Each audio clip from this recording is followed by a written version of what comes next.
I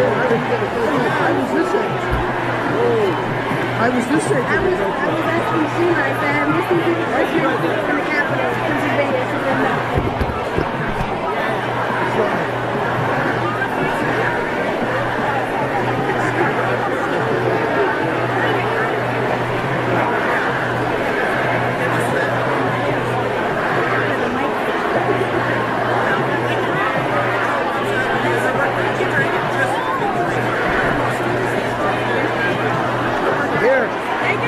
Get a better one. Super Douglas. Stoneman Douglas.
Does this work? Yeah. I'm going to MC. When I'm going to turn it over to you, you will go first then, okay?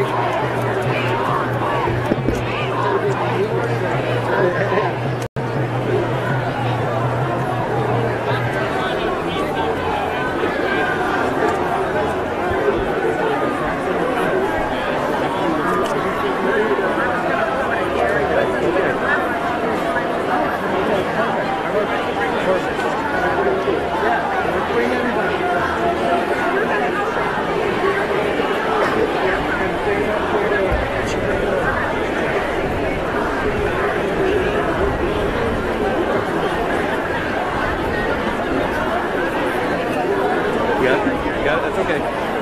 Whose phone? Okay. Somebody always wants their phone. We found it when we were there.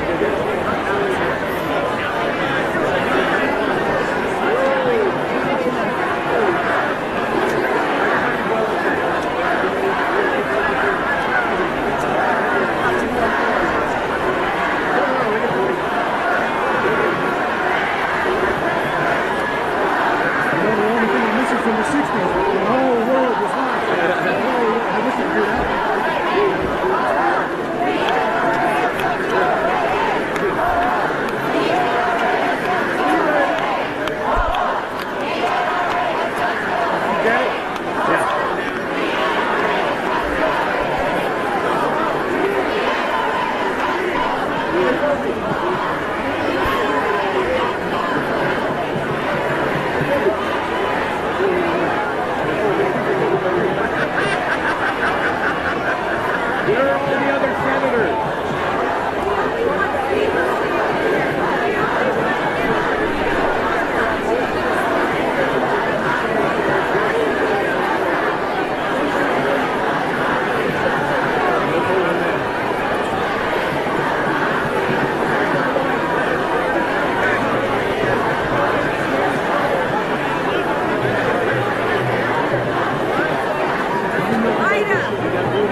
We're running out of room up here, you guys.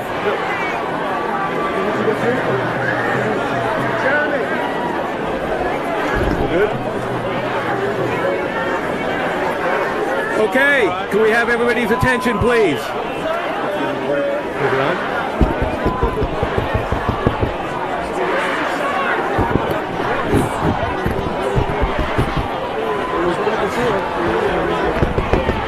Hello, could we have your attention, please?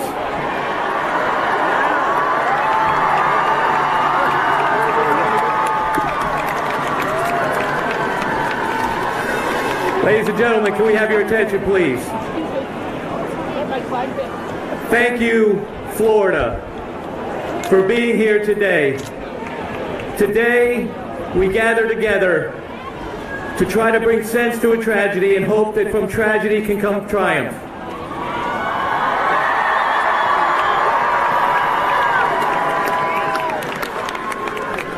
February 14, 2018 is a day we will never forget. And we must also ensure that the lives lost on that day are never forgotten and that they were not taken in vain.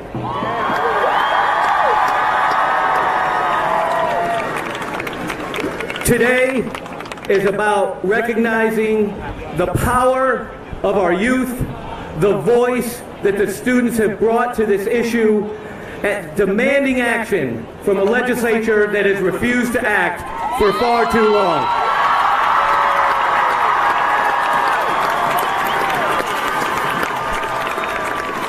Before we begin, I want to recognize Pamela Goodman from the League of Women Voters, who's been instrumental in setting up this rally, who's going to introduce Clergy, who will say a blessing before we proceed. Pamela?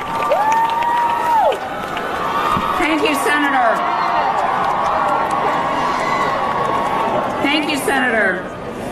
There's going to be a lot of talk and a lot of emotions today, but let's remember why we're here before we begin, and that is to remember the 17 lives that tragically died on Wednesday, February 14th. For a moment of silence, I'd like to introduce Reverend Joe Paramore. Reverend.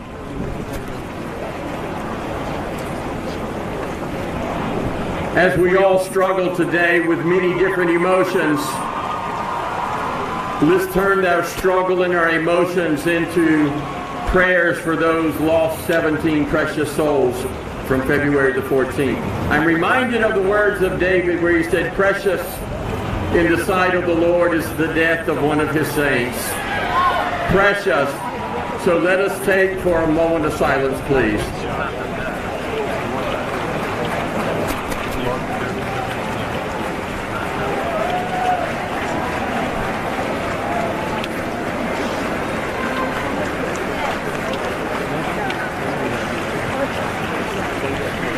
Thank you. My name is Pamela Goodman, and I'm president of the League of Women Voters of Florida. I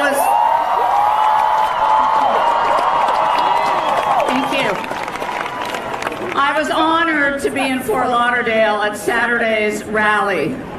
Early on, I felt something I have never experienced in my life.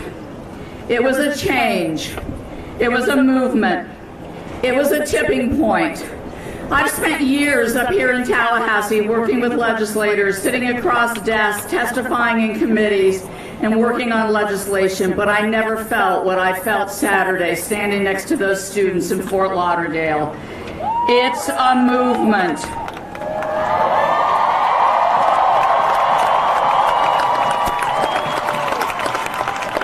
The League of Women Voters pledged that day to stand alongside you, supporting you. We are the adults. I'm sorry. We have failed you up to this point in time. But we are here to listen. We are here to coach. You run the ball. You call the plays. This is your game and your game to change, and you can do it. Remember everyone, this is an election year. Your vote is your voice.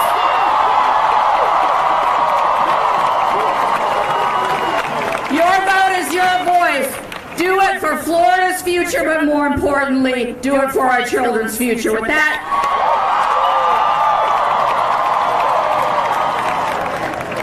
back to Gary Farmer. Good afternoon. My name is Patty Brigham. I'm co-chair of the Florida Coalition to Prevent Gun Violence. We are here today to tell our lawmakers that it is time, it is past time to ban assault weapons in the state of Florida.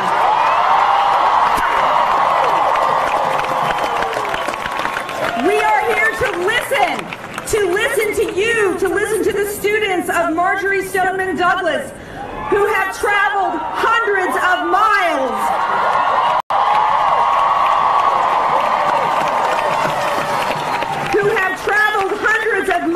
To tell their stories after losing their friends to a shooter with an AR-15 assault weapon.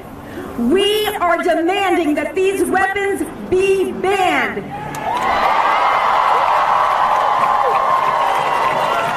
Parkland, Pulse, Charleston, Sandy Hook, the list goes on. Enough!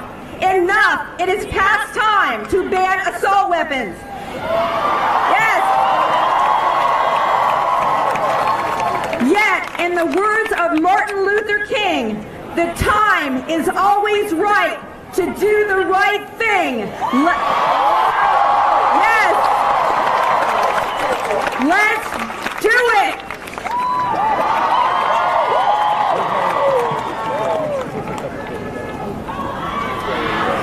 Okay.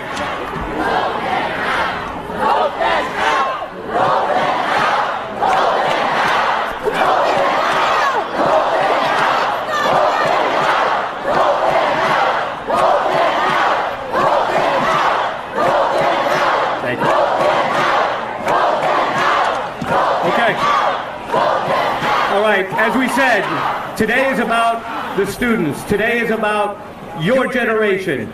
And so we want to begin by calling up Florence Yared, a student from Marjorie Stoneman Douglas High School.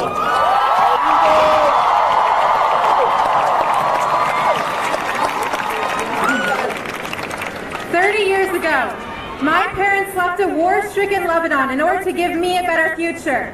By the time they had graduated, they lost almost 10% of their classmates that they began high school with. In America, they thought they could keep us safe. 5 years ago, I heard about the Sandy Hook shooting. I cut out paper snowflakes to send to the school, but I never imagined that this could happen to me. Exactly 1 week ago, my school was viciously attacked. 17 of my classmates, friends, and teachers died. No longer can I walk the halls I walked millions of times before without fear and sadness. No longer can I walk the halls without hearing the gunshots. No longer can I walk the halls without imagining bloodstains and dead bodies, all because of the damage that a single AR-15 rifle caused. Now, I'm 17 years old. I'm not old enough to buy a gun or consume alcohol, and I'm barely old enough to drive. But I value the education that I received before my school was shut down by being an active crime scene. Through my U.S. history classes, I learned that the Founding Fathers incorporated the Second Amendment in order to defend states' rights against tyranny. America had just been domineered by Great Britain, and at the time, each individual state did not want to return to the same monarchical ways. To satisfy these individual states, the Bill of Rights was added to the Constitution, including the Second Amendment, the right to bear arms. But this right does not, and never will, overpower the individual's right to life, liberty, and the pursuit of happiness.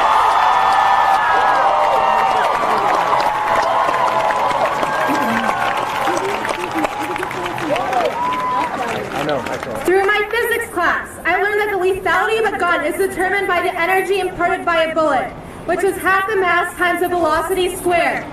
In a 9mm handgun, an effective self-defense gun, this kinetic energy is 400 foot-pounds, while in an AR-15, it's 1,300 foot-pounds, 3.5 times higher. Through my anatomy class, I learned that this is enough energy to pulverize organs upon impact.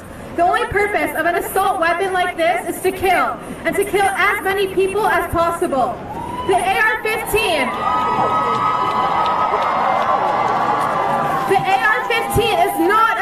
self-defense weapon. It is rightly so called an assault weapon. Assault. Think about this word. I'm not trying to take away your Second Amendment rights, nor am I trying to eliminate all guns, but we cannot protect our guns before we protect our children.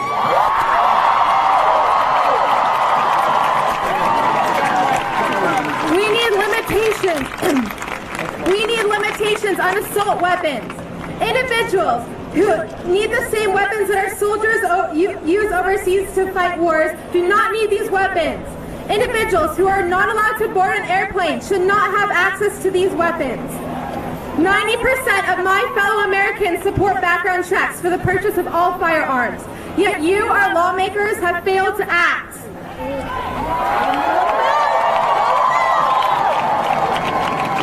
The NRA claims that limiting assault weapons won't work. Friends, this is not true. Let's look at real-world examples out there. In Australia, they banned guns in 1966, and they haven't had a single mass shooting since. Not a single mass shooting in 20 years. And in the UK, they've only had one mass shooting since their ban also in 1966 after a school shooting. In America, we've had 8 mass shootings in the first 6 weeks of this year. We hold the sad, sad record of 1 mass shooting per week for the past 5 years nonstop. 1 mass shooting every single week. Some say that a ban on assault weapons is not the solution because people kill people, not guns. Let me tell you, if this criminal shooter had a handgun, maybe many of our friends and teachers would be alive today.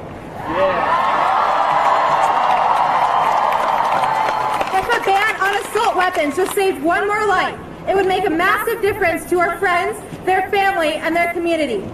If a ban on assault weapons saved 1 more life, it would be worth it. Thank you.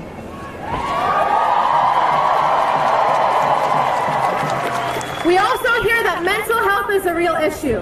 Maybe this is true, but before we also know how to cure mental health, isn't it common sense to ensure that people suffering from mental health don't have access to these legal weapons? If stricter background checks means that 1 more person would be saved, this would make a huge difference within our community.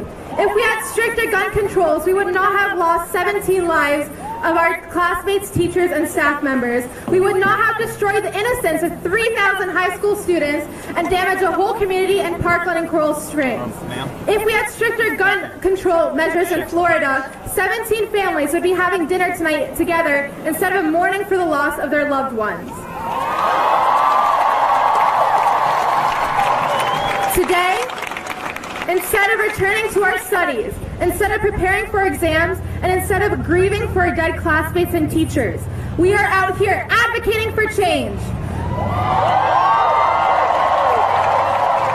We are out here advocating for change because of this Capitol's failure to do our primary job by keeping us safe.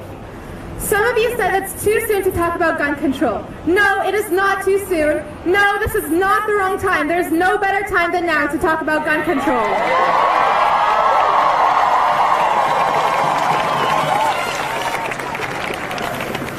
If we wait, then someone else might become a victim too. Your children might become the victims too.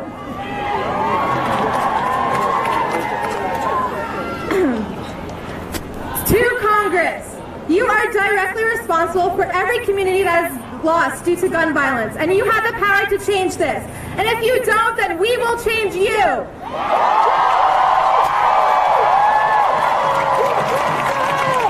We may be too young to vote, but soon we will be able to vote, and we will vote you out. And soon, we will be able to run for office, and we will take your place.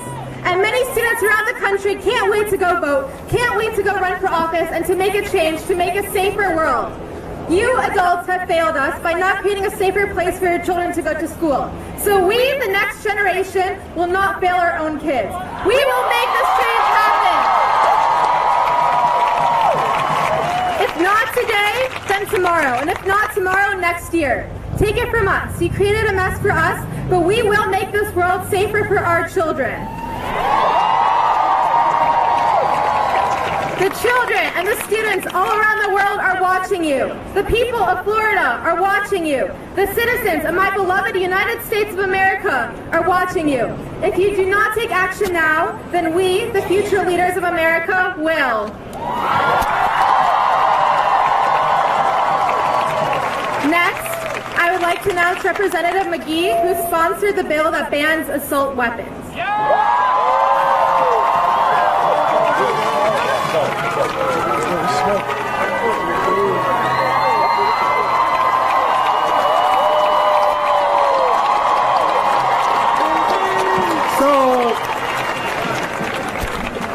So let's make sure we are clear, we are on the same page. This is a movement. This is a movement because our politicians have failed us. The adults have failed you. Those who are empowered to change the way we do things have failed you. But I'm here to tell you today, Florida, and you who are part of this movement, you will not fail because this is your moment. This is the moment that you have been waiting for. You see, we all know that every leader, including yourself, you have 4 pillars that you stand upon. And that first pillar that you stand upon that brought you here today is your faith. It is your faith that moves you. That second pillar that moved all of you to come here today on these Capitol steps is the respect for your flag. That flag that binds all of us together as one nation, as one people who are looking forward to a better America.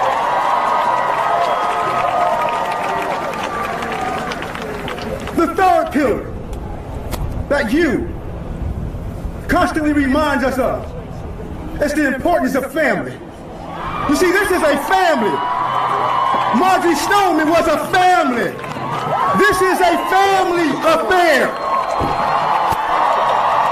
This is a family affair. But it is that last pillar. It is that last pillar that led me to push forth that motion on the House floor yesterday. It is this last pillar that I know that really brings all of us together and put all of this into true context. And that last pillar is our future. This is what our future looks like. You see, there will be those who claim that we are attempting to run over the Second Amendment. There will be those who say we are trying to take guns from the American people. But we are here to tell the same people that there's also the 8th Amendment, which says it is cruel and unusual punishment to allow our people, our kids, our teachers to be gunned down in schools, on the streets.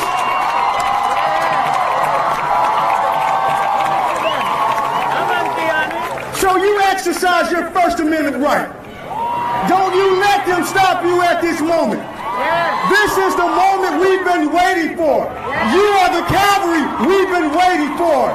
So to you, let's do it. Do your sit-ins. Do your non-violent demonstrations. Do your protests. Do not let anyone turn you around. If you cannot fly, I tell you right now, run. If you cannot run, I tell you to walk. If you cannot walk, I tell you to crawl. But whatever you do, make sure you move forward.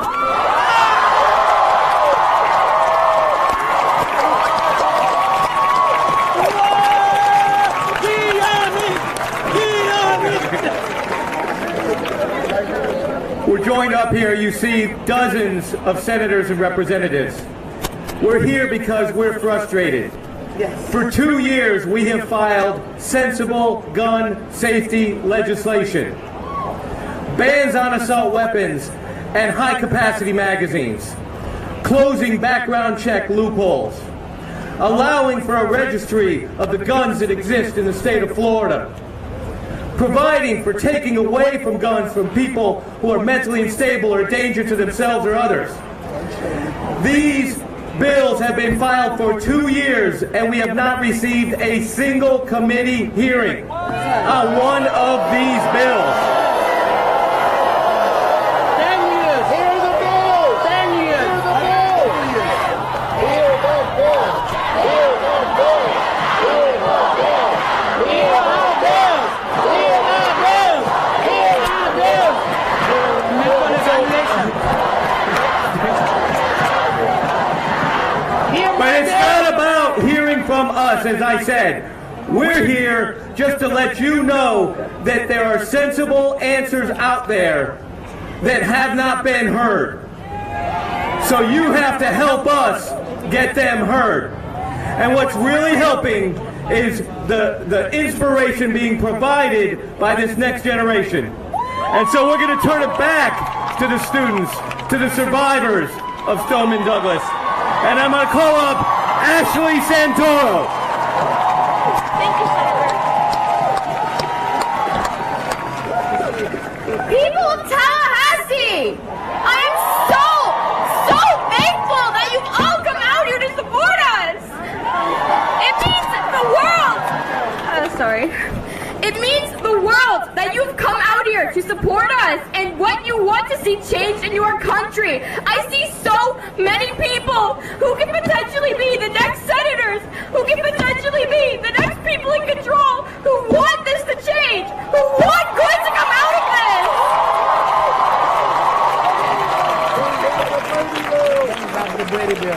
When I was entering first grade, finally we were having bills against assault weapons being pushed. But by the time I became a junior, it happened to me. It happened to all of us. And it did not need to happen. We need to come together. This is not an easy process. And I can guarantee you, we are not going to have any victories. We are going to have to go through this until we take what victory we can get and build off of it.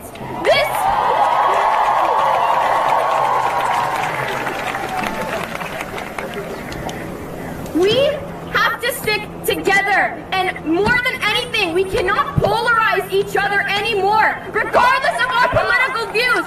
If we want to get anything done, we have to come together.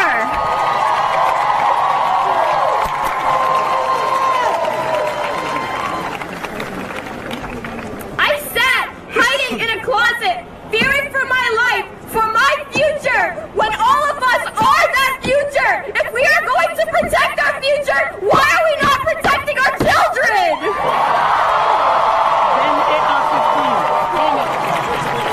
The AR-15 is a senseless weapon that by default can shoot out over 600 rounds. It does not take 600 rounds to stop an intruder in your home.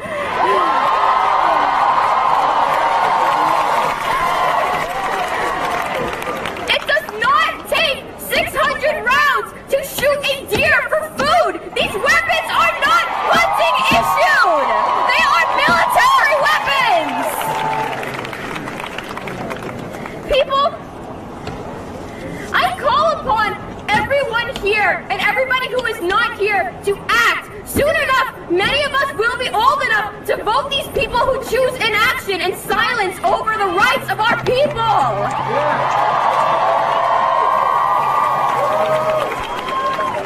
And to the many people who doubt us, who doubt that we can achieve anything, if you are so strung up over your Second Amendment right, then respect our First Amendment, the right to petition!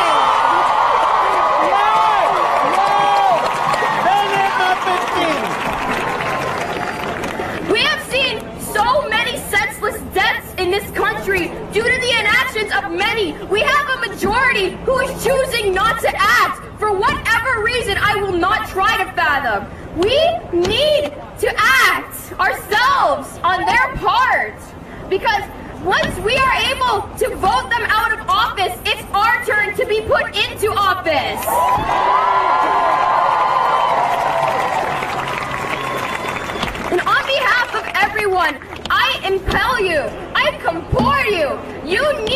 to continue to fight for this. This will take years if it has to, but we cannot give up our determination or our strength, because who knows how many more shootings will take place in between the time it takes for the bills to be passed, for our voices to be heard. I have been given so many opportunities in life that I cannot get anywhere else from this country, and I am truly grateful. So I am taking this opportunity to give one back. I'm giving the opportunity for people to choose life over these weapons of mass destruction.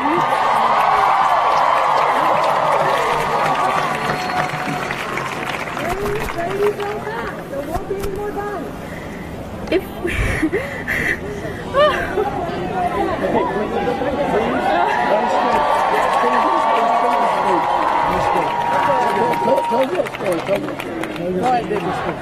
I did not wait out an hour fearing for my life just to watch yesterday the horror of an overwhelming vote against a life-saving bill, a senselessly overthrown vote, just because people are out for their own interest, but we are their interest!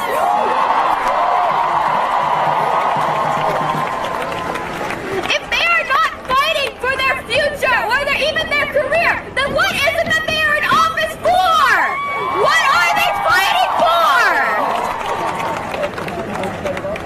Yes, absolutely. There are many solutions to this problem that I have seen that are absolutely going to be dealt with, but the one main one, even if it is just a small step in the process, is removing these assault weapons from the hands of anyone who can just get them.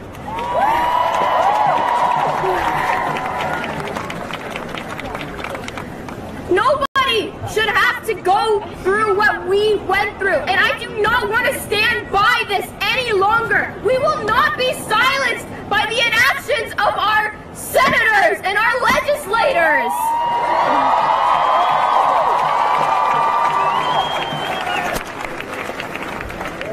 Vote them out. We have to vote them out, and I'm truly grateful for the overwhelming support that I'm receiving from all of you, from everyone here, from everyone who wanted to be here. You matter, and you are a crucial building block in what we are trying to build, a safer America.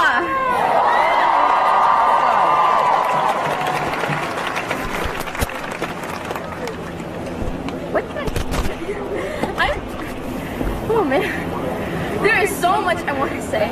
We don't need these AR-15s to defend ourselves or our country. We can do that through our voices. We will not be silenced. No more AR-15s. Yes. Yes. No more. No more AR-15. I see what you're No more AR-15. No more. Please. I beg the people who deny this, if they want to claim only by their God-given right of their Second Amendment, we are trying to take away all of your guns, just the ones that are being used to kill innocent children almost every year!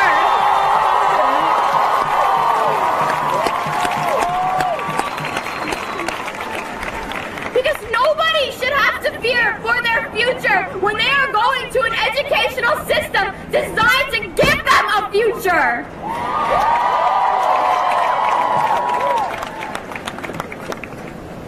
Even if we do nothing but buff all of these mental health care programs, it is fantastic that we can give more people the resources. That doesn't mean everyone will choose to actually accept them.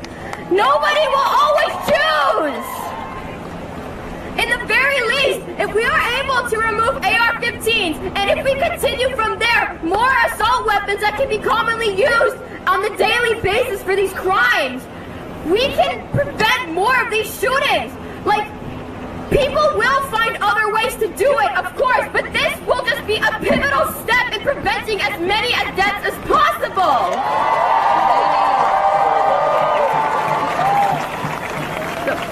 So citizens of Tallahassee, citizens of America, citizens of this world, I am begging you, take action in any way that you can. This cannot go unnoticed and ignored any longer.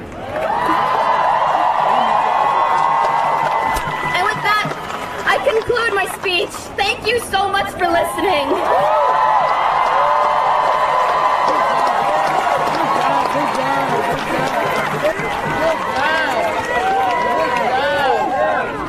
And the children will lead us. Next, we want to hear from somebody who's been at the forefront in fighting these fights and trying to get these bills heard. House Minority Leader Janet Cruz.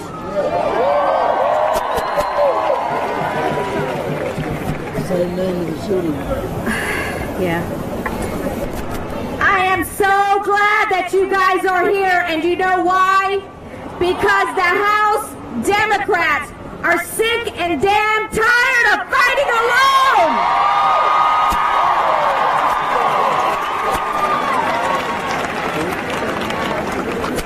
Your courage and your bravery cannot be understood. A good friend of mine, she's like a daughter to me, and her daughter is like a granddaughter to me, and she called me, and she told me, she lives in South Florida, she told me, do you know what Brooke learned today? I said, tell me. I thought it was about the letter J. She told me this is what Brooke learned in preschool today. If you have to hide from a school shooter, hide in the bathroom. But do you know what else you do, little 5-year-old? You take off your sock and you put it over the eye of the toilet so that it won't flush and you won't be discovered. This is not the Florida that I grew up in. This is not the Florida that I raised my children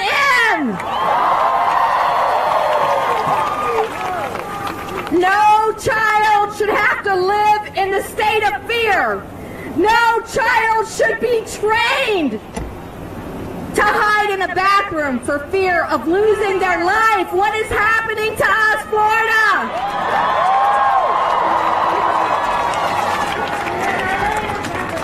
There's no reason that children in the United States of America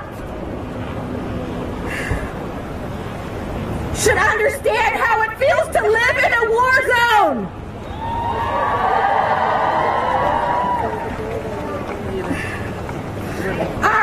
Our legislative process here, you know what it is? It's bullshit! Bullshit!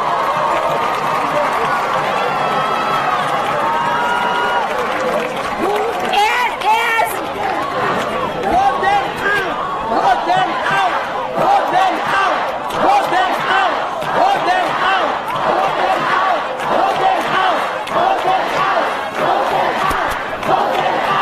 Vote them out! Vote them out! Vote them out! The process has been a failure to the people of Florida. House Democrats, along with thousands of other Floridians, millions are sick and tired of the senseless and preventable mass shootings.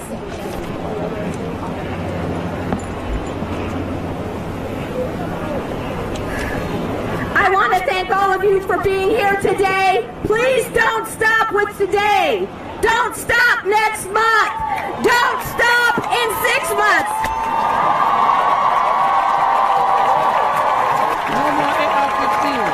There are students in schools across this state that need you to carry on the fight. Thank you.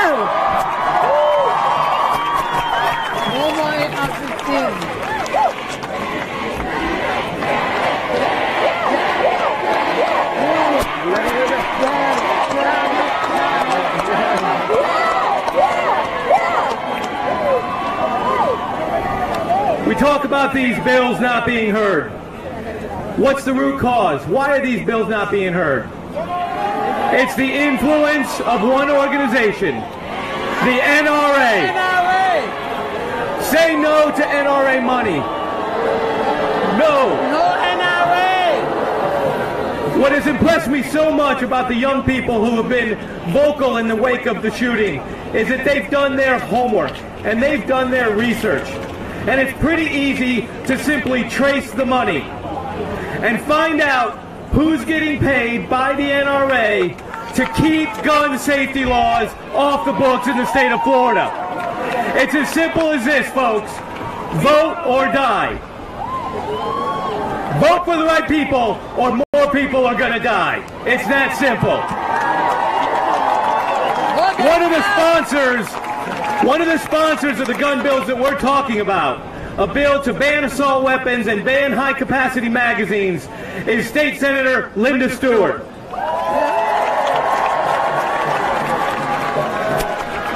Thank you very much. And behind me are all the Democrats who are supporting a ban on assault weapons. That's right. I have had this bill for 2 years and it hasn't been heard.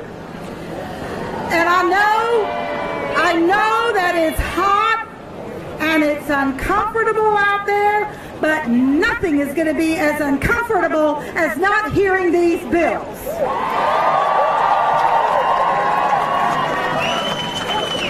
You're young and, you're just experienced the worst thing that could ever be experienced for your age. And we just are so proud of you to come here, move yourself forward, and stand up. And we are going to get something done because you will not let it not happen. We can't bring back all the nameless deaths and people that we've lost, but we certainly can do something about the future. And I know I have to also speak on behalf of being concerned about the parents, and I also want to make sure that y'all understand that, you might have a need for counseling. You will. And I'm hoping that that will be available to you because when I was at Pulse, and that's in my district, PTSD we had to fund it, we had to get more people involved, and that will happen, and we hope that the counselors will be there for you because we need to, and don't be afraid to go either. So I just want you to know we have not given up. I know they had a vote on the House. They have not done anything on the Senate side. I have put amendments on. Very disappointing. But it's alive in the Senate. I have put 2 amendments of my bill today. They TP'd that bill, temporarily postponed it. But we are not going to give up. We have next week and the week after, and that is exactly what we're going to do. We're going to force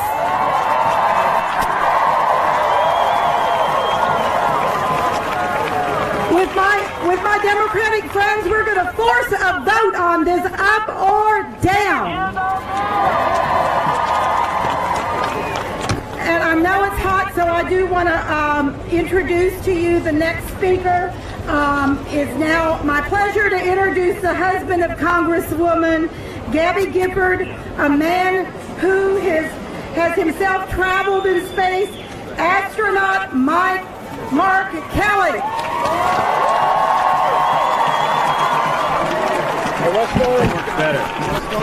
Hello, everybody. Little hot out there today. I appreciate the breeze. Thank you so much for coming out. On behalf of my wife, former Congresswoman Gabby Giffords, I want to say how unbelievably impressed we have been with all of the students from Parkland. The ones we have seen on TV have been just incredible. You guys woke the country up. Now the goal is to keep them awake. I love the state of Florida. This is the first place that I registered to vote. I also flew into space 4 times from the state of Florida, and more importantly, came back to the state of Florida. I want to talk about two things. It's voting and the governor of the state of Florida, Rick Scott.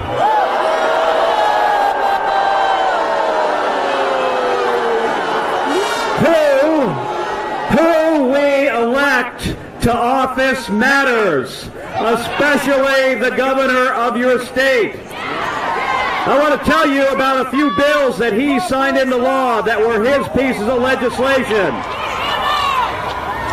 Because of your governor, local leaders can't pass local gun laws to keep you safer. In fact, if they do that, they open themselves up to personal liability. He has also passed and signed a law that prevents even mental health officials from asking anybody about gun ownership.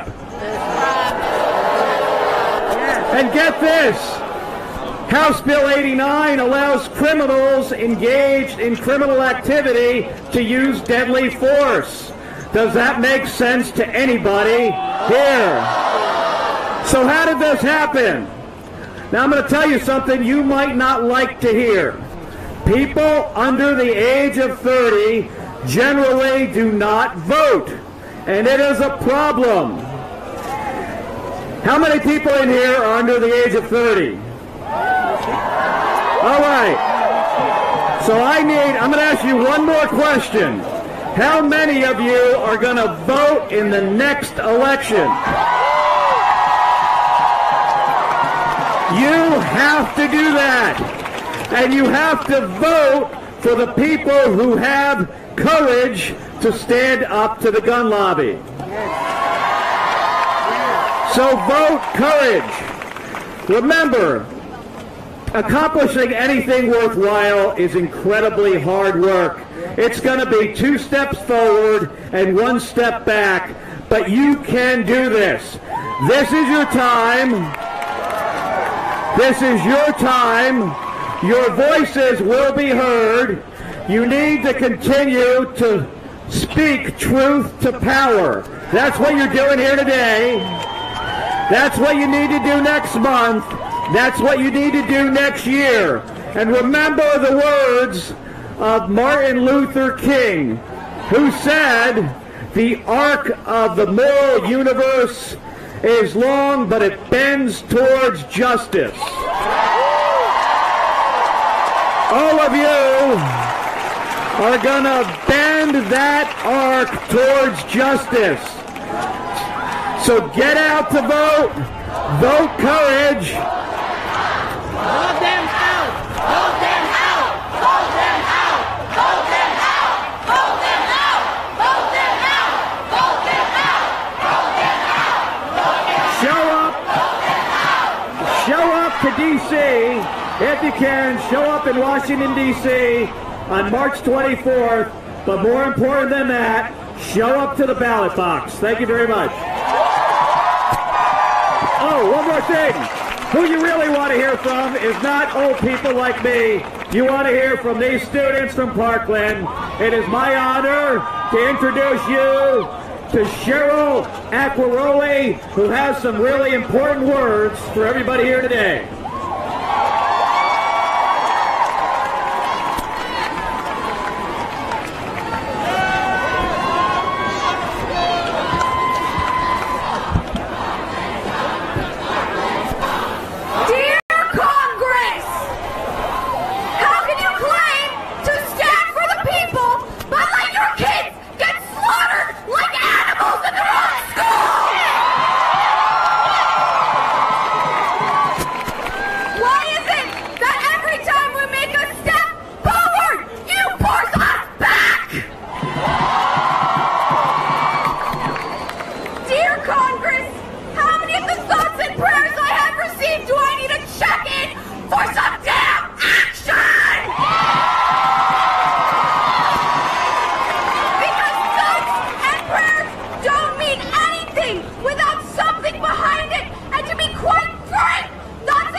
just their children and their sisters and brothers and fathers.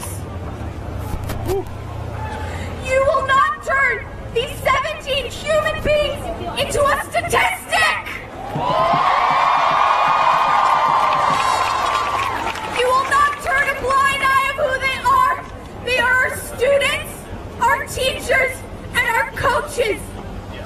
And they died because you failed. And they are bigger heroes than you will ever be.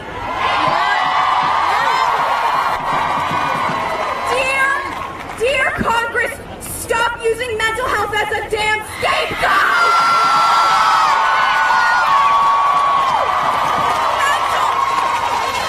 Mental health has played a factor, but it is not everything. If you want to make mental health a factor, then don't give people with mental health issues a gun!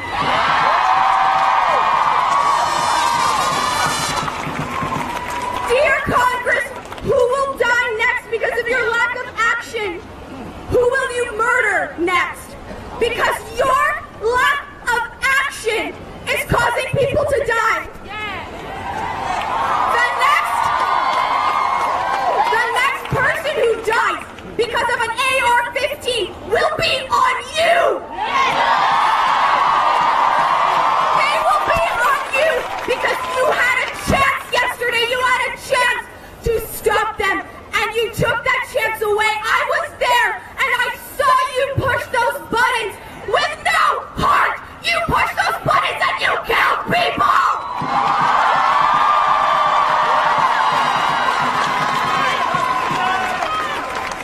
Dear Congress, I see you. I see the 71 of you who had the opportunity to save so many lives and threw that opportunity in the trash. The same place you threw the bodies!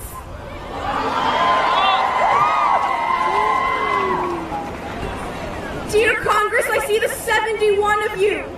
The 71 of you with no heart. Dear Congress, I see the 36 of you who have pushed and pushed and pushed. I see the 36 of you who stand by our side and who support us. I see you.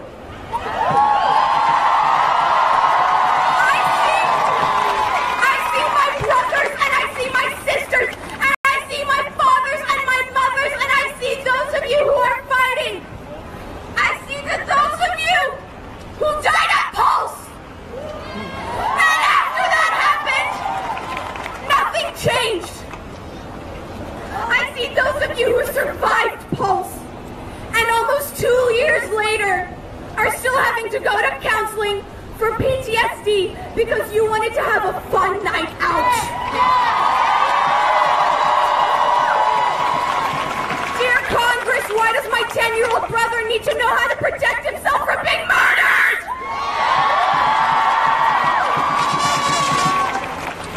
Dear Congress, why am I afraid to send my 10-year-old brother to school?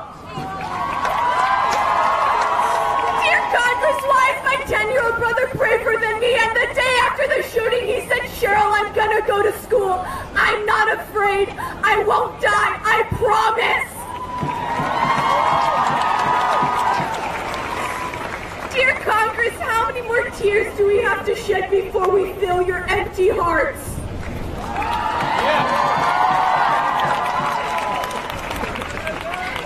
Dear Congress, when will you give up? Because we sure as hell aren't.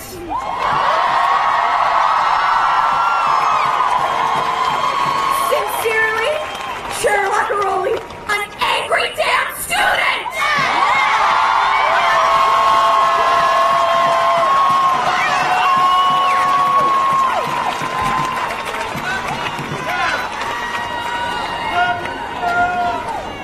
It is with my absolute honor to introduce my hero,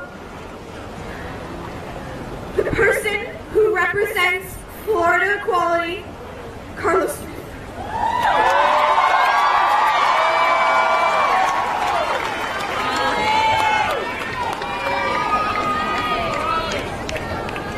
Thank you, Ali.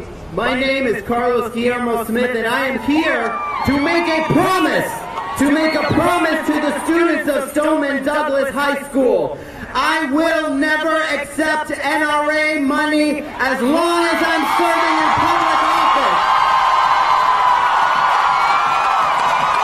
Sign the pledge.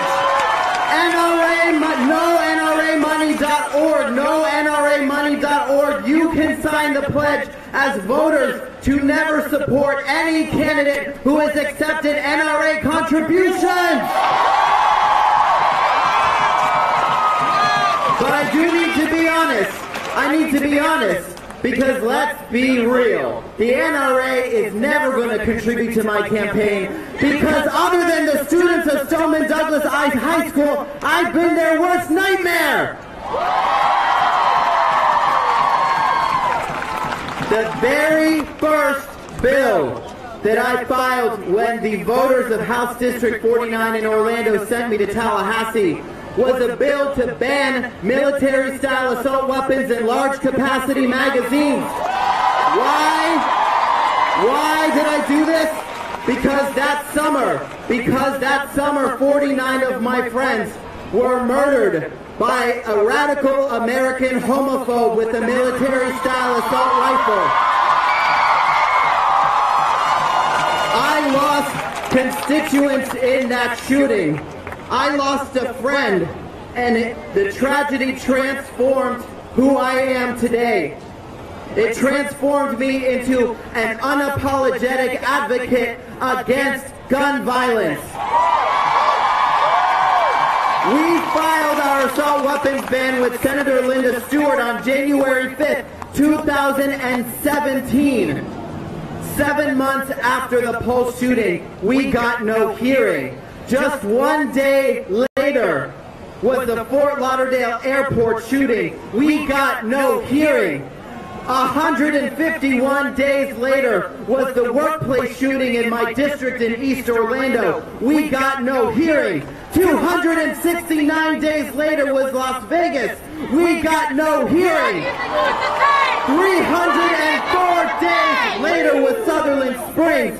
We got no hearing. 405 days later was Parkland. Are we gonna get a fucking hearing?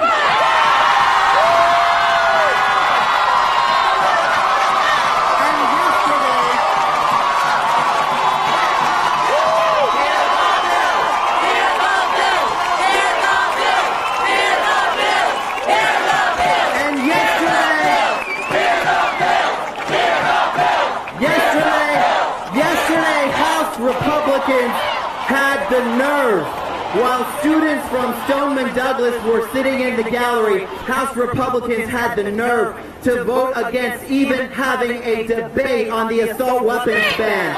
Shame on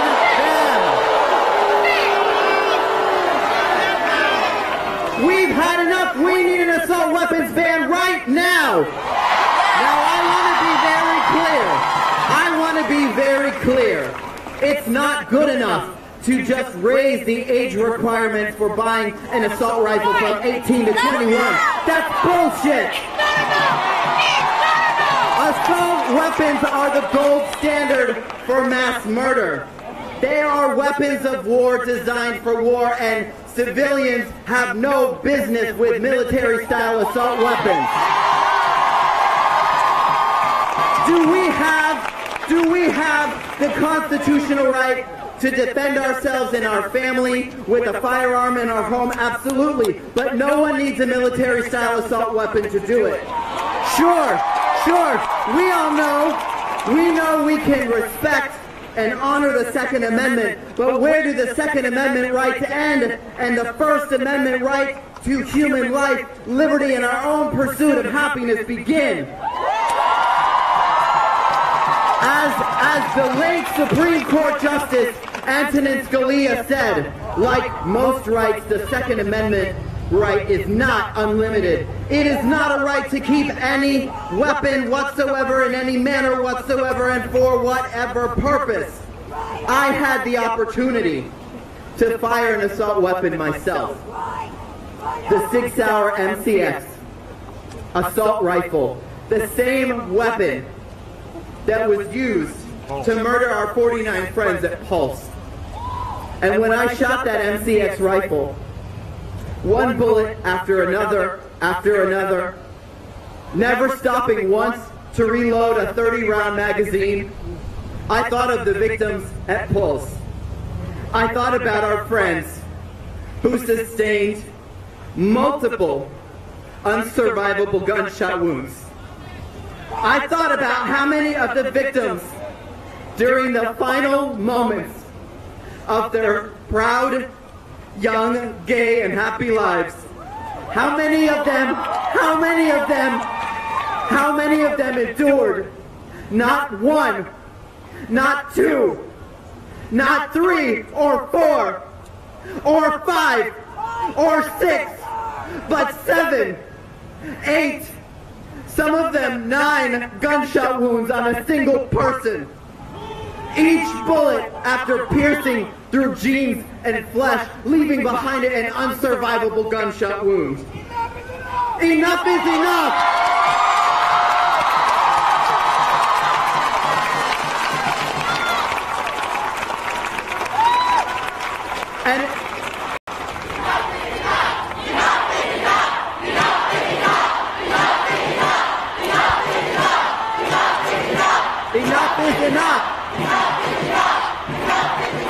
We all understand too well the power of semi-automatic weapons. It's a power we should both fear and respect. And I'm sorry to be so graphic, but this is the horror of assault weapons that people need to hear. You are adults now and need to hear the hard truth. We have less than 3 weeks of legislative session where something can get done. I need you. If we're going to get something done, but if Tallahassee NRA-loving politicians do what they've done after every mass shooting, which is nothing, I need you to make a promise. I need you to register to vote. Use your ballot at the voting booth to forcibly remove every NRA-loving politician from office. You have to do this. We are relying on you. We are relying on this generation to finally help America kick its obsession with military-style assault weapons. Use elections to purge our democracy of those who refuse to help. And I want to leave you with this. We, the adults, have failed you. But I am so proud of the students who, just like many of the Pulse survivors and families before them, now understand that they are the voices of those who were taken too soon. Yes, you know, the 17 who lost their lives, they lost their voices, but you haven't lost yours! You are their voices now, and we're going to work together to make sure this never happens again. Never again. Never again. Never again. Never again. Never again. Never again. Never again. Never again. Never again.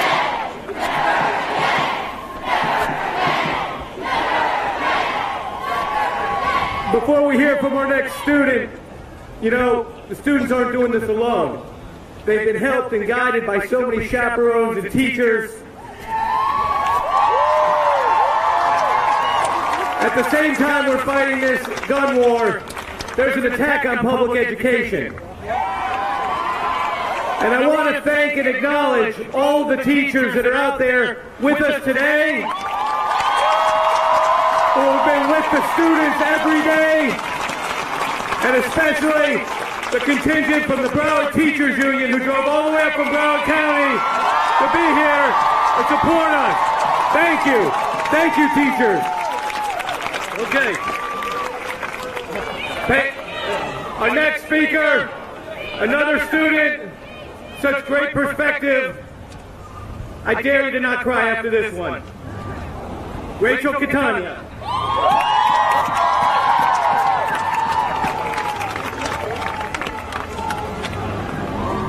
My name is Rachel Catania. I'm a sophomore at Marjorie Stoneman Douglas High School. This is a message to our government. You tore down our home. You tore down your home. You robbed us of life and you turned off the lights. You tore down the walls and carelessly took away souls. I will not let you win. On behalf of my school and I now choose to live by choice and not chance. To be motivated and not manipulated. To be useful, not used. And finally, to make changes, not excuses.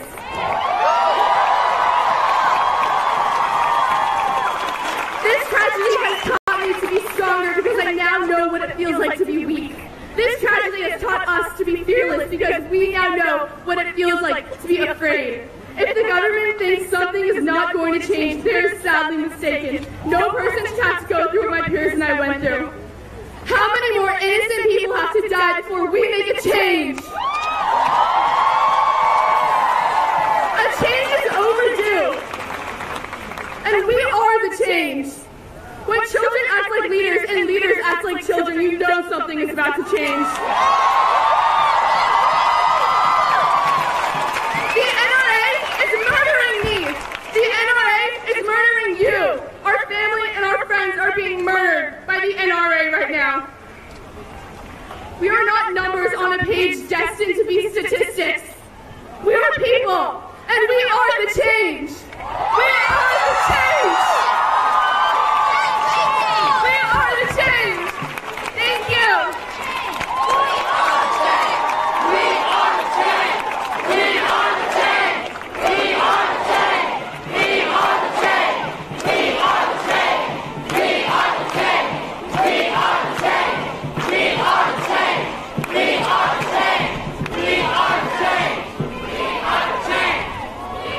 All right, our next student has written a poem to commemorate the losses we suffered last week. Lizzie Eaton, please come forward.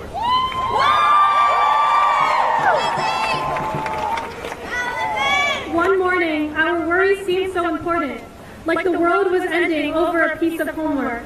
We lived each day as if there will always be a tomorrow, not thinking of a day that is only filled with sorrow. That morning, an unusual feeling filled my head, something warning me to stay in bed. So I got up to start my day, not thinking it would end this way. Going through my routine, trying to make it through class. A routine fire drill occurs, time to walk to the grass. Third period goes by, just 90 minutes to spare. We can make it through the day, we're almost there. Now jumping from our seats, hearing a second fire drill, thinking what could possibly be the cause of this loud shrill. We start to walk to our designated area next to the 1200 building, and we start to hear the sound of firecrackers, not something killing. We thought nothing of the possibility of a shot, slowly made our way back to class with only a walk. Kids start to run, finding any classroom open, only to find out that time was about frozen. We are locked in the class, thinking it's a drill, finding out 10 minutes later someone was killed. This cannot be true. This cannot happen. We live in Parkland, filled with so much passion. More lives are lost as the minutes amass. This is a dream. I know it will pass. The shooter is still going. Just stop it, please. I wish we could do something instead of sitting on our knees. It's been 2 hours sitting in the same spot. We hope you don't hear anyone else has been shot. News keeps updating, the casualties increasing, continuing to hope we can keep breathing. 3 hours later, we hear banging on the walls. Wish we could go back, wishing to forestall. The bangs are getting louder, hoping it's SWAT. So maybe, just maybe, the guy was caught. It's been 3 hours now, and the crying hasn't stopped. I'm stuck in my place, sitting here, still shocked. How long does it take to help us leave? All we want to do is be able to breathe. Finally, the door was open, and we could see light, but many others would not be able to tonight. We were told to put our hands up, leave our stuff. The panic and doubt had just been enough. We walked in a straight line with hands on others' shoulders, the SWAT and police looking at us, trying to calm the disorder. Helicopters are soaring throughout the sky, looking for the guy who caused so many to die. Walking with our heads down low, knowing nothing or where to go. Thousands are crying over their loved ones lost. The heartbreak and tragedy was enough to exhaust.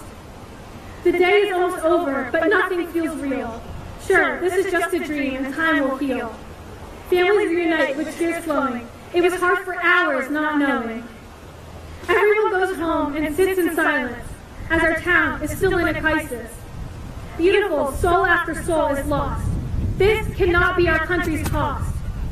Feeling numb, not knowing what to do next. Can't speak or walk, we don't know the steps. I know this is real, but it cannot be true. I wish we could go back and make it undo. We lost 17 angels that night. Yes, 17 angels no longer in sight. But we will continue to fight and persevere and not let us be overrun with fear. We must live every day for those who are not able to, and be grateful for all things old and new. Parkland is strong and united. We will make it through together. We are undivided. I love you, school. I love you, family. We will come together in complete amity. This is not the end of our fight. We will come back stronger and make it right.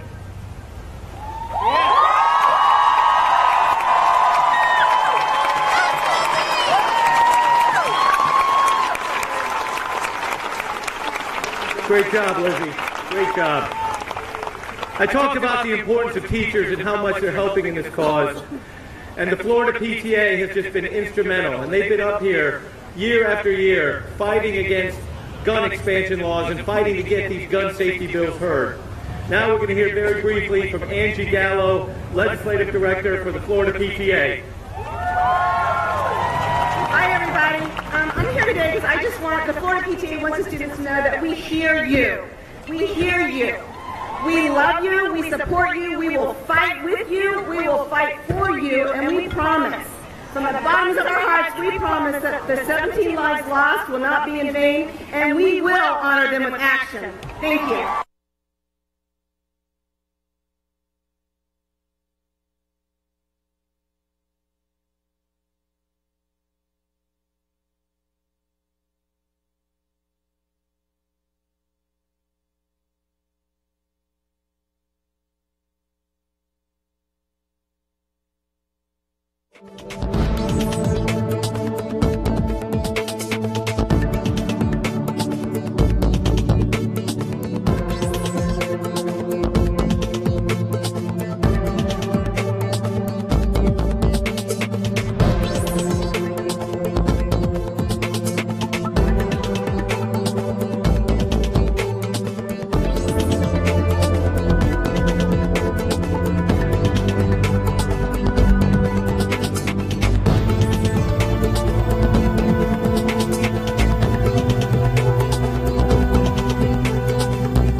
At 15, as you run to get your driver's license at 16.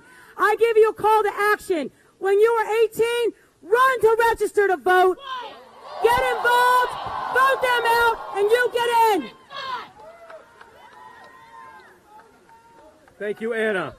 All right, now we're going to hear from another student, Spencer Bloom.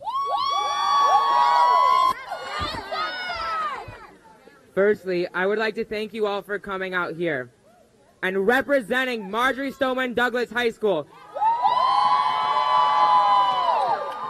Because the majority of the people in the building behind me can't do it. I came up here 2 days ago to spend yesterday lobbying and meeting with representatives. And let me tell you a bit more about them.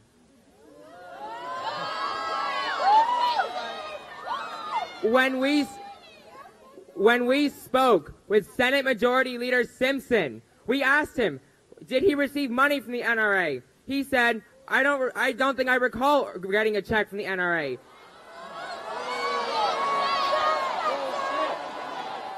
I think if you got thousands of dollars, you'd remember. There is no bigger disrespect than to be sitting in the balcony of the House session with them introducing us and then them turning down their chance to fix what they've done.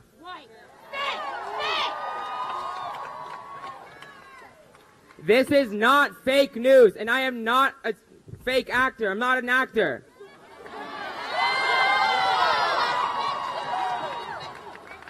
We will not rest until we have change.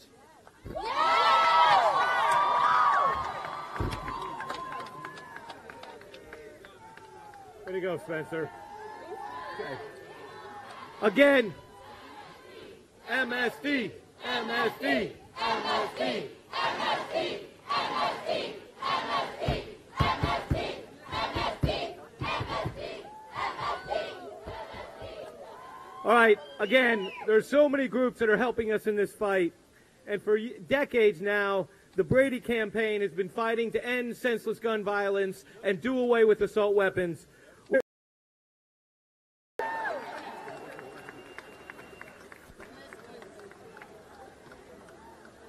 Hello, everyone. My name is Chris Brown, and I serve as co-president of the Brady Campaign to prevent gun violence.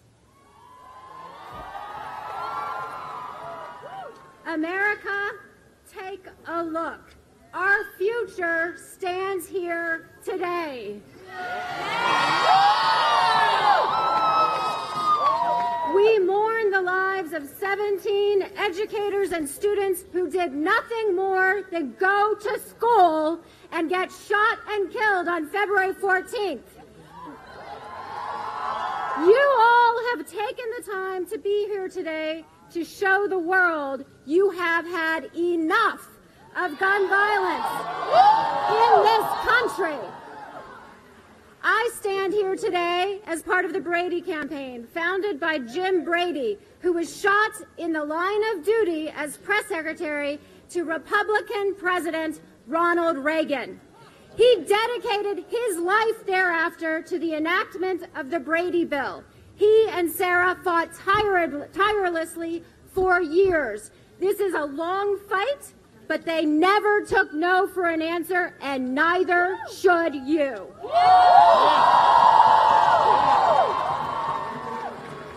You see, this is not a Republican or Democratic issue, a blue or red state issue, even a gun owner versus non-gun owner issue. This is an issue about our safety, indeed our liberty, to go to school, to go to country music concerts, to go to theaters, to go to baseball games, to walk down our streets.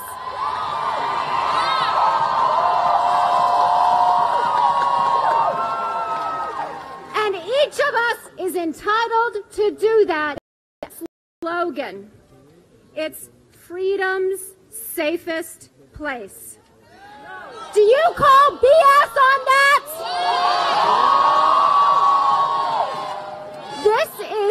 This is not freedom's safest place when our children wake up to go to school and they get shot.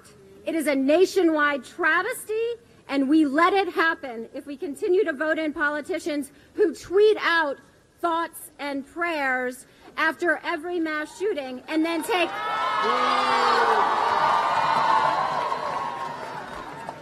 and then take hush money donations from the NRA. People always ask me, what can we do to implement today that can save lives tomorrow? I'm going to tell you 3 things. Number 1, close the loopholes in the Brady law. Make sure that they are closed. Tell Congress to pass the bill that will close those loopholes. Number 2, enact extreme risk orders to ensure at-risk individuals have guns removed from them before they can cause harm to themselves or others. Number 3, pass an assault weapons ban.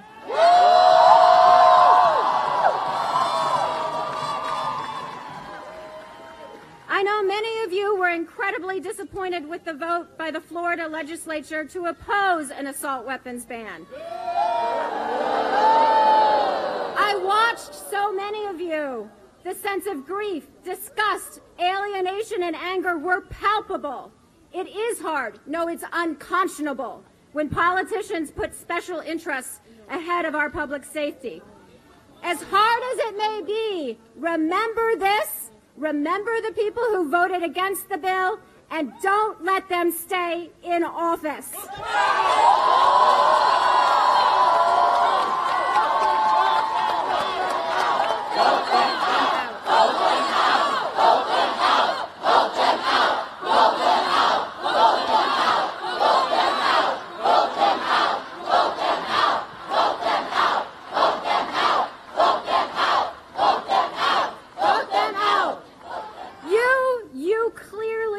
The power, the voice, the passion, the energy to create a tidal wave of change by enacting each of these measures to close the loopholes in the Brady background check system, to enact extreme risk laws, and to ban assault weapons and high-capacity magazines.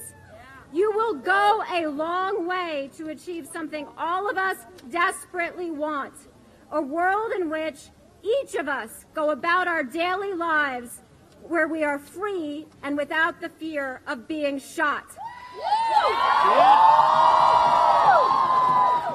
I'll just end on this. You are the agents of change. Now is your moment. Please lead the way. We at Brady cannot wait to work with you to make history. Thank you.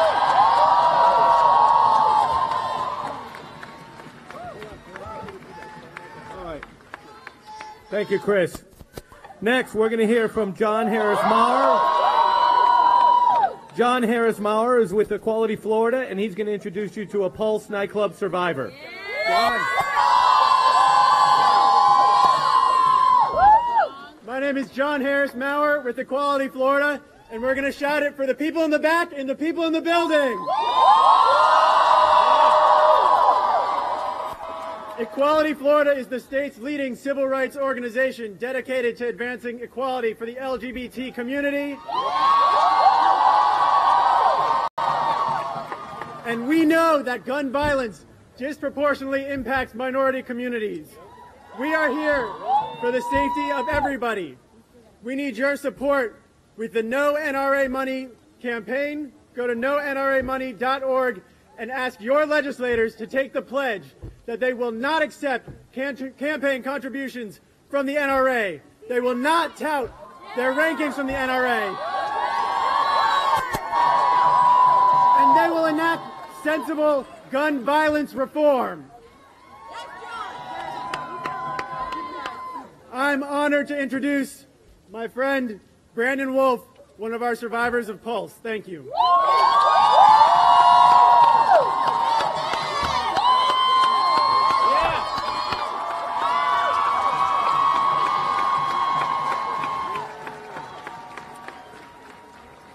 On June 12, 2016, I was in a bathroom stall at Pulse nightclub. The smell of blood and smoke was burning my nose. I listened to gunshot after gunshot, and I prayed that I would see my family again. The gun used that night was a Sig Sauer MCX. It's called the Next Generation AR-15. And it has become synonymous with mass shootings in this country. It fired 30 rounds in 1 minute. 13 of them killed my best friends, Drew and Juan. In the days and weeks that followed Pulse, I told myself we would be the last. I vowed that Drew and Juan's deaths would not be in vain. I screamed, never again. I begged for action. I pleaded on national television. But just like every group before me, I was met with silence and apathy. So today, I'm here to ask our lawmakers a few questions.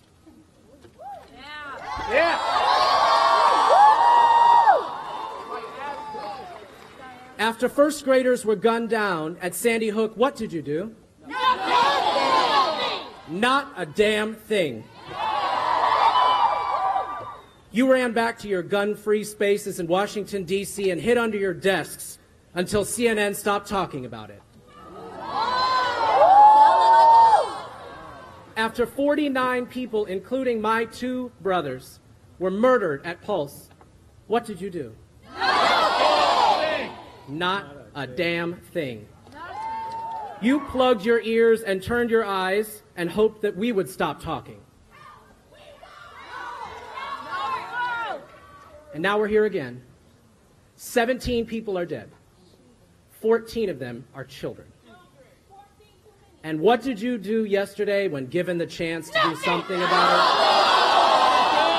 it? Not a damn thing.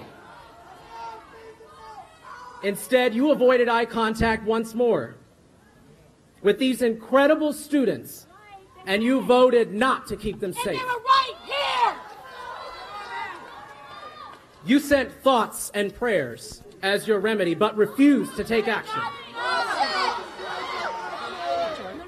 Well, members of the legislature, I am proud to announce I took your advice.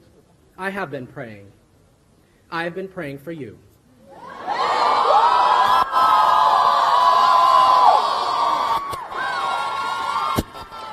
I pray that you look in the mirror and figure out your priorities.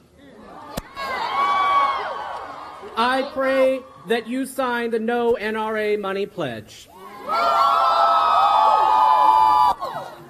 And should you continue to choose your wallets over our lives, I pray you enjoy retirement. Because we will vote you out.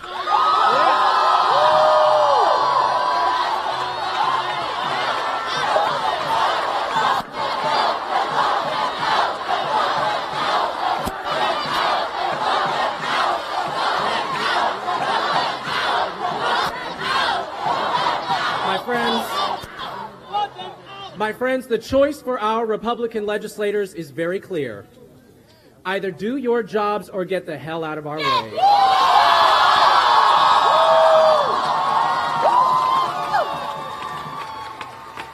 We victims and survivors are done negotiating with you. Americans are done dying for you. And our children are done being your sacrifices. The NRA bankrolling us has turned our country into a war zone. You can either fix this nightmare or write your concession speeches.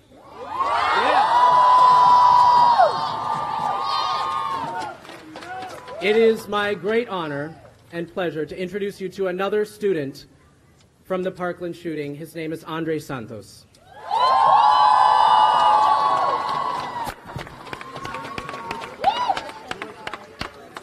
I'm here not just representing the students of Parkland, but the students across the state. I'm representing everybody from Key West to Tallahassee. And I have a message for the people of the Stoneman Douglas shooting. While many of us weren't there and many of us can't speak for the tragedy that you suffered, we can speak for the silence that occurred afterwards. While I can't speak for the gunshots heard, I can speak for the silence present at my own school.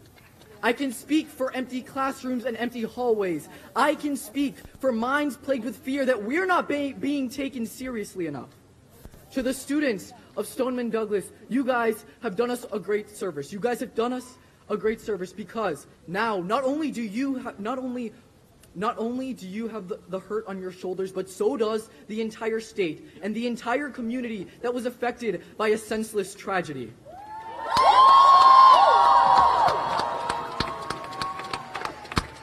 And while I had the honor of speaking before you guys today, I also had the honor of speaking to our legislators. And this was both an inspiring and infuriating ordeal, and I'd like to talk about that more. It's inspiring because as I talked to our legislators, I realized there are some who are willing to help. There are some who are willing to enact meaningful legislation that aims to solve the problems that our society is plagued with. I was inspired by the people, the students across the state who were rallying because they want their voices to be heard, just as I want my own to be heard.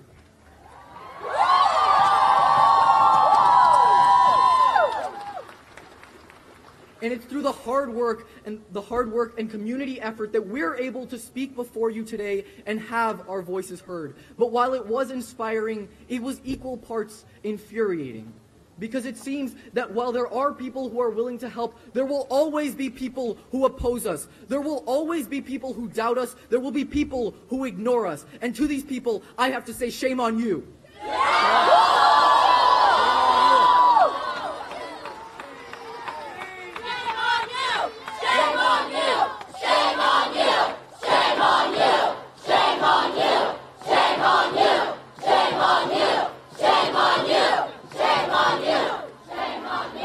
There are people who walk out when hard questions are asked. There are people who look victims in the eyes and still drop meaningful legislation. There are people who are willing to look victims in the eyes, Stoneman Douglas victims in the eyes, and fail legislation that directly correlates with their cause. There are people whose minds won't be changed until their jobs are threatened. So what will we do? We'll threaten their jobs.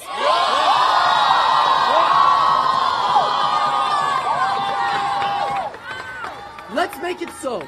Let's make it so. Anybody who opposes common sense gun legislation has to fear for their jobs and can enjoy an early retirement. Yeah.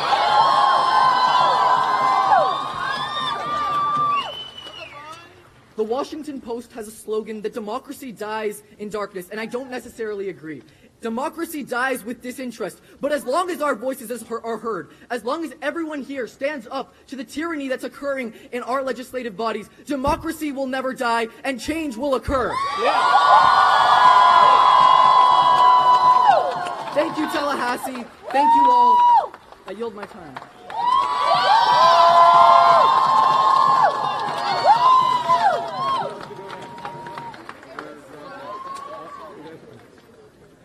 All right, now we want to hear from Rabbi Jack Romberg and Reverend Joe Paramore. I'm Rabbi Jack Romberg from Temple Israel, right here in Tallahassee. Good afternoon. I'm Reverend Joe Paramore, representing Faith in Public Life with a number of our partners standing behind me. I want you to know from Douglas High School, we've got you covered. Once again, the massacre in Parkland shows that we cannot limit ourselves to ministering to the survivors and burying the victims of such heartless and godless acts anymore. We must stop the sacrifice of innocent lives to the idols of brutal weapons.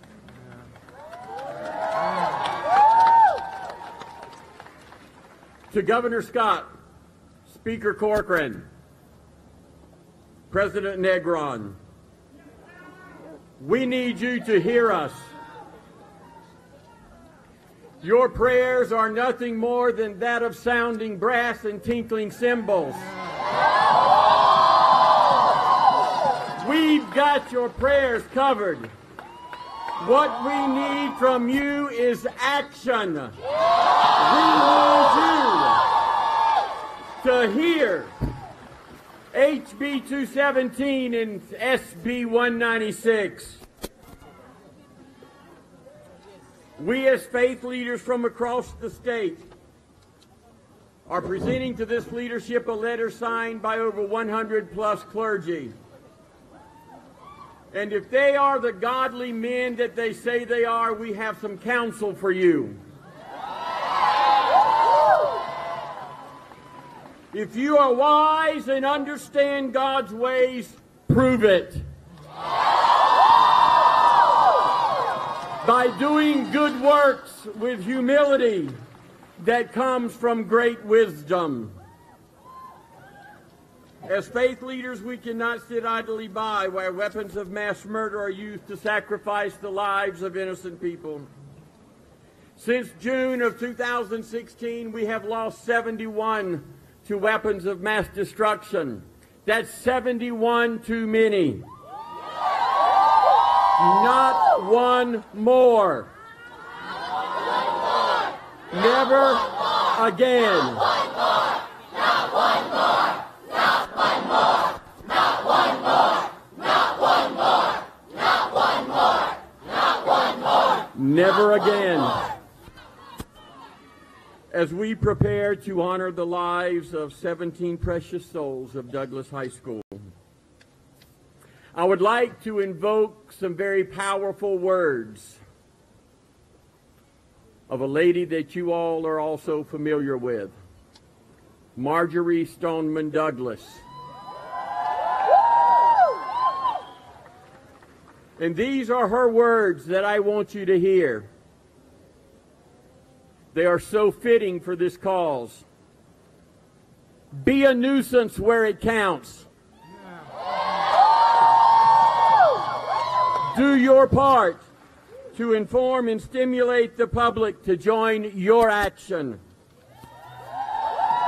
You may get depressed and discouraged and disappointed at failure and the disheartening effects of ignorance, greed, corruption, and bad politics.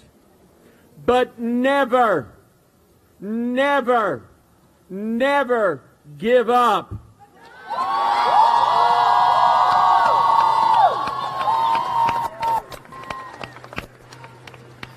As we prepare to honor those souls once again, let's take a brief moment of silence.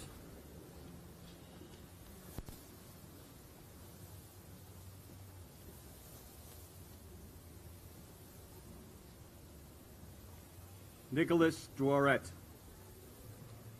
Jamie Gutenberg. Aaron Feiss. Scott Bagel. Alyssa Al-Hadef. Meadow Pollock. Christopher Hickson. Luke Poirier. Carmen Schentrup. Gina Montalto. Alex Schachter. Peter Wang. Elena Petty. Helena Ramsey. Martin Duke Anguiano. Joaquin Oliver. Cara Loughran. There is a teaching from Jewish tradition that God's presence among us depends on our actions. If we do evil, God's presence pulls away. When we do good, righteous actions, we actually are inviting God's presence back into our community. And here is a sad truth about our society. It is infected. It is infected in a way that has allowed the death of these and numerous other victims. And so I say that we now need to remind all members of our state government and our national government that this culture is actually repelling the presence of God. If you believe that the only solution to gun violence in schools is to turn them into an armed fortress, then you do not understand the sickness infecting our culture. And you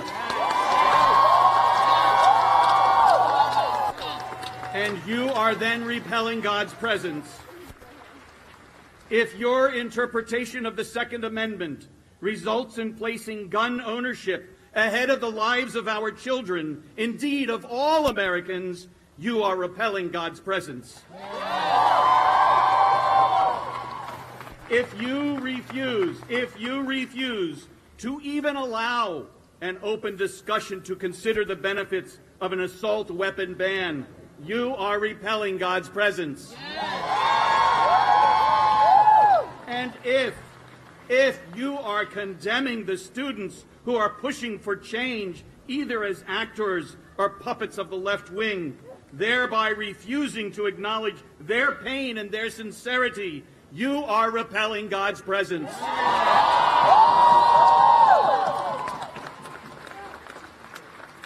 If you are accepting money from the NRA, thereby refusing to listen to the majority of our public's views regarding gun safety, you are repelling God's presence.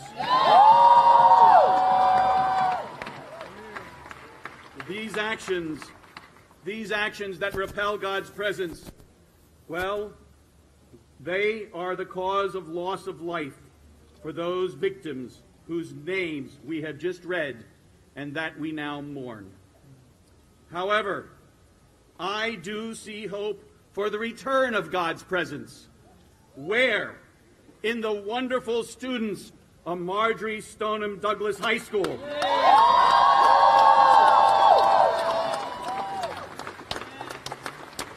Whose presence in the last 2 days in Tallahassee on the national media are demonstrating moral courage and commitment to change.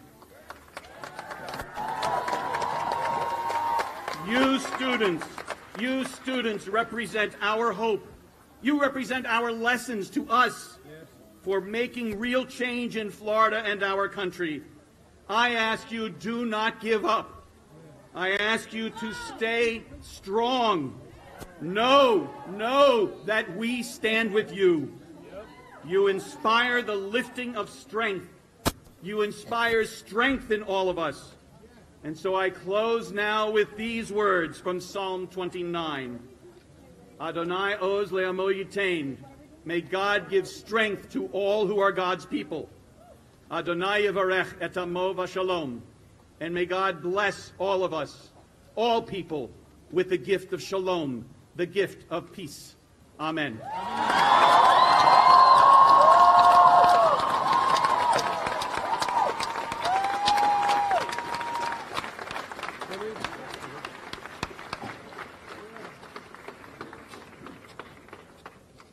All right, we've got a few more student speakers. I know it's hot out there.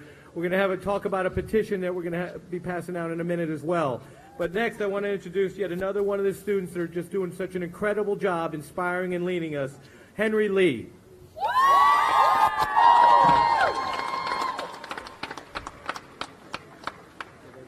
Days after the shooting, turning any corner in my hall, I see my darkest nightmares materialize before me. When I see my own peers run and scream, this replays the nightmare everyone runs through their minds, but no one dares to speak up.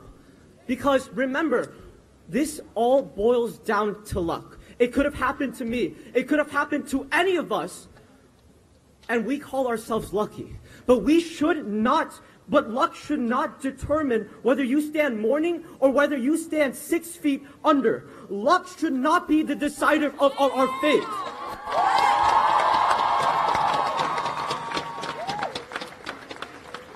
You shouldn't be lucky enough to avoid the path of our bullets. You should not have to be lucky enough to be a survivor. Because ask any victim, all luck gets you is a front seat and watching your friends die.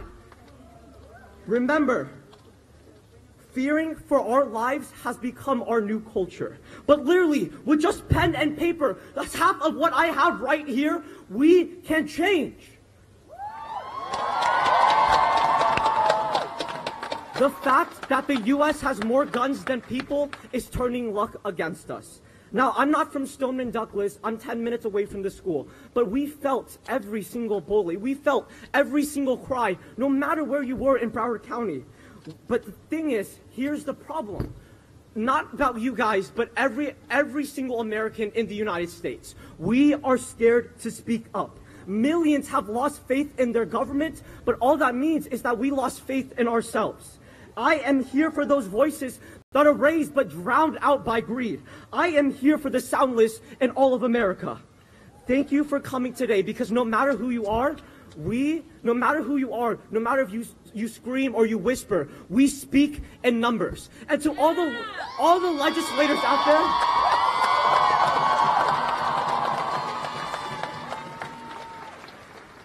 and to all the legislators out there, the ones that tell us that, oh, they don't take NRA money, oh, they don't pray on the altar of money, they have to understand that I get it. You don't write legislation for free, but you need to start writing it for freedom.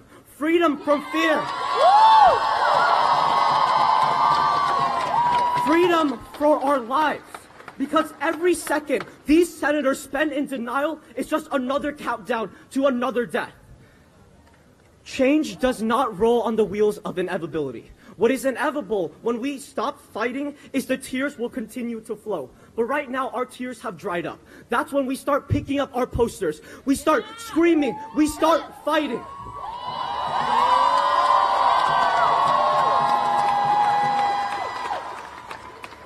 Look, everyone that tells us to wait, I will tell you that wait always means never. Let's not wait. Let's act right now. We will not wait.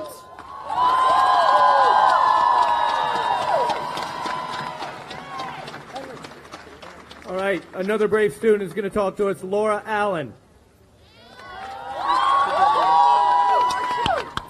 I have someone to address. Mr. President.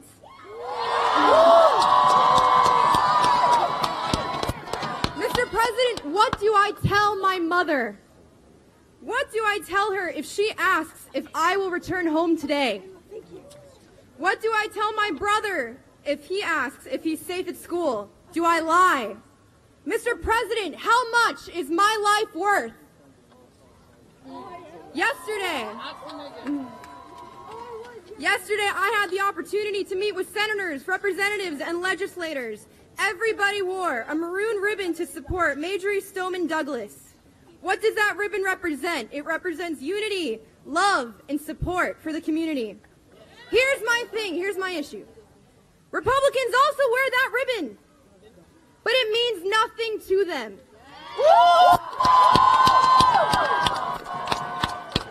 These people wear these ribbons in apathy, in fake unity, in fake support. You know what, Republicans? I don't want your ribbons.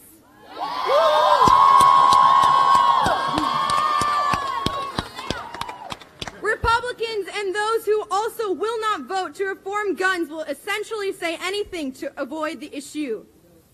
Many have said that this is about mental illness. Now, I admit I am not a psychologist, and I can't diagnose anyone because I'm not qualified to. But are you?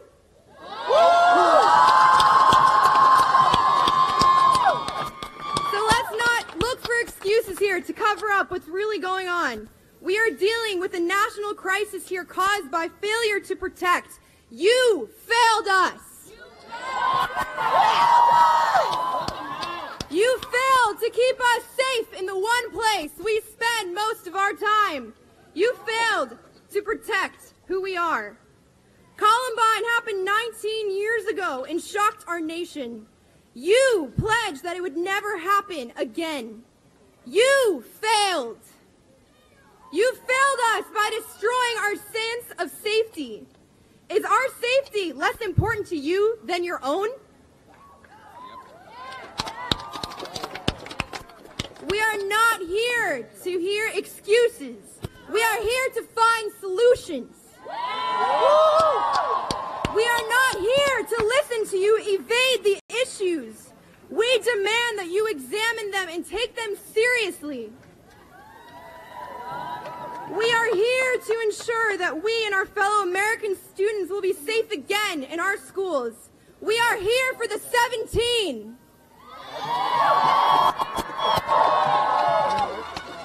Complicated answers do not scare us. Inactions and false assumptions do. We vow to do whatever it takes to ensure that no child, no teacher, no administrator will ever die again. We will stand strong and in solidarity, and we will not fail.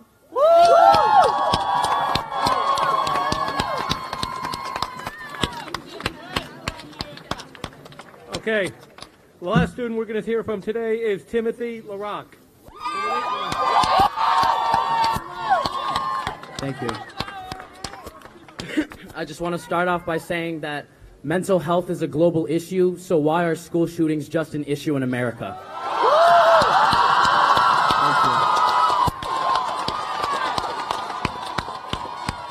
My name is Timothy LaRock, and I was born in Hollywood, Florida. And I was, in middle school, I went to Olson Middle, and I was fortunate to go with one of the victims, Carmen Shentrup.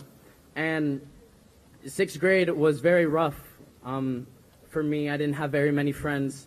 And Carmen was perhaps the most compassionate human being I've ever met. And she truly, the smartest, most beautiful girl I've ever met. And I've been taught that in life you get what you deserve. And that if you try your hardest, that if you have a heart full of love, if you do everything that you're told, you will get what you deserve because you deserve it. But unfortunately, that's not the case because she passed away during the Parkland shooting. And it's just very unfair for politicians to take money from the NRA, to lie to us and tell them that they love us as children and that they care about us, and they lie through their teeth, and they tell us that they want to see change too, that they want us to be safe. They care about our safety. They don't care about us. I promise you they don't. If they cared about us, we would be having change. We would be listening to Senate bills.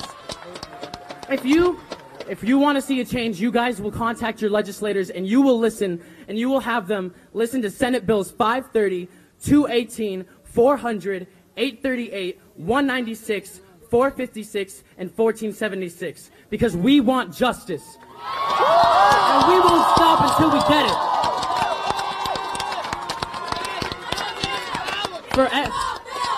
Hear the bill! And for everyone out there that is claiming that we're just crisis actors or we're simply just puppets being controlled by the liberal media, shame on all of you. Shame on every single last one of you. Because we know the truth. We know that we can make a difference. They don't want us to make the difference. They want us to be afraid. They don't want us to know our true potential. And we, as the children, as the future, as the world, as our future politicians, we know the difference we can make, and we're going to make it. We won't stop until we get it. Thank you very much.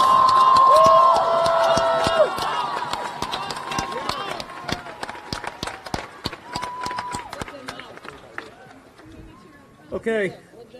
One of the issues we faced over the last few years is the issue of guns on campus. There's an organization, Campaigns to Keep Guns Off Campus, that's been an instrumental part in fighting that fight. Catherine Grant is going to here to talk to you about that and about a petition drive that we're going to do on the backside of the old Capitol as soon as we're done here. Catherine? Hello, change makers! I'm Catherine with the Campaign to Keep Guns Off Campus, and on behalf of the campaign, I'd like to acknowledge all the students that are here today. You have always been important to our work to protect our schools and college and university campuses. A very special welcome to Stoneman Douglas High School students. Your courage, your strong and clear voice is the reason we're here today. To all the students from Leon County Schools,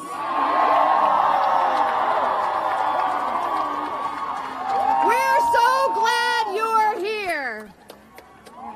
And the student leaders at Florida State who organized and led the march from campus to the Capitol, to the students from Florida A&M, Tallahassee Community College. Your hard work makes our state and world a better place. We're here on the steps of the Florida Capitol today to call on our lawmakers to do their job. And we're exercising a constitutionally protected process that is embodied in the First Amendment in our country's Bill of Rights that guarantees us important protections that include our right to speak freely without fear of retaliation, to peaceably assemble and to petition the government for a redress of our grievances. Just a few days ago, students and teachers and parents and community members at Stoneman Douglas also exercised this right, as have students across the country this week. At a rally on Saturday, in a speech by Stoneman Douglas student Emma Gonzalez,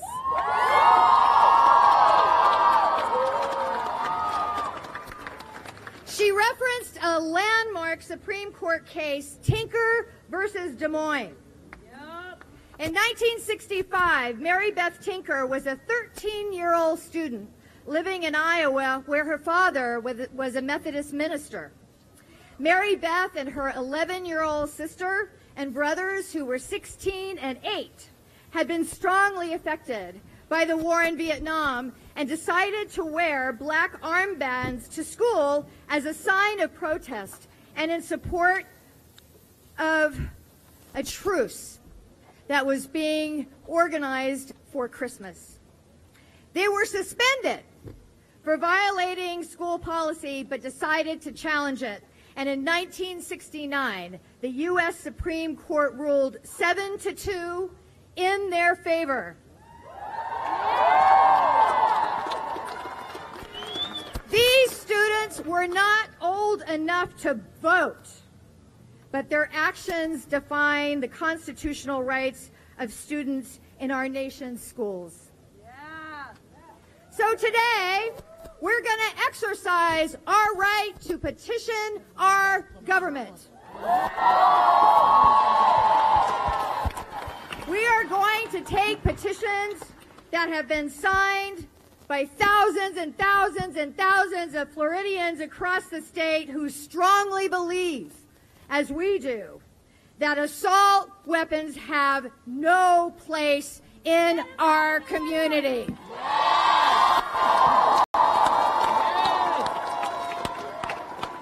We're going to take these petitions to Governor Rick Scott's office. And we want to invite all of you to come with us and deliver our petitions. So what you're going to need to do is we're going to be going behind this building, and the way to get there is either around this direction or that direction, and we want you to meet us in the courtyard, and together we're going to go in to Governor Rick Scott's office and demand change now!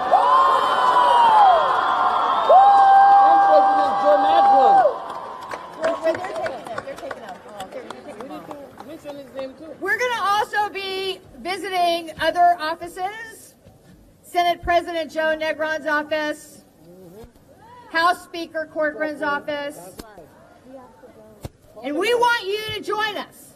So meet us back there. Thank you.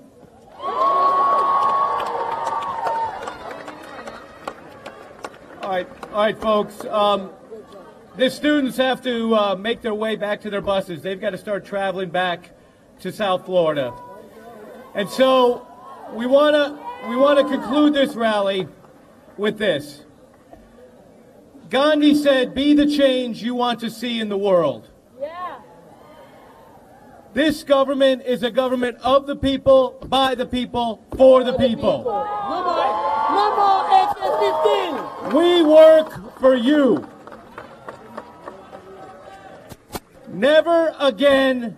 Enough is enough. No more. Hear the bills. Let's do this together. No more. Thank you, everybody. No more. No more. What's the name of the song? No more. And now we're going to, as you're leaving, some clergy are going to leave you with a song, "We Shall Overcome." Yes. I am a rabbi in Parkland, Florida. I had the horrible job to bury 3 children. We shall overcome, we are not afraid, and we shall live in peace.